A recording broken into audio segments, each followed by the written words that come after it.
How to fix smart lock not working in Redmi Note 13. So let's start the video. First of all, restart your device.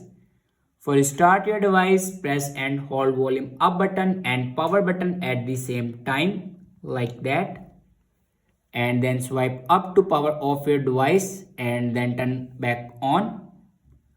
After that, open settings and then scroll down and click on apps.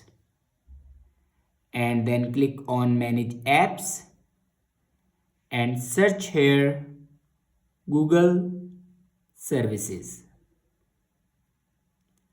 Now click on Google services and here you can clear your Google services data. After clear your Google services data, then go back to the main page of your settings and then click on about phone and click on Xiaomi Hyper OS.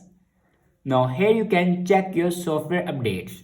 If it doesn't update to latest version, then update it to latest version. After that, go back and again click on apps and click on manage apps. Now on top right corner you can see these three dots. Now click on it and then click on other settings.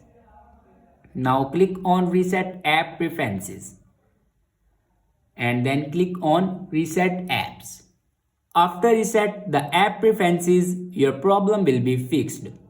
I hope this video is helpful for you. Thanks for watching.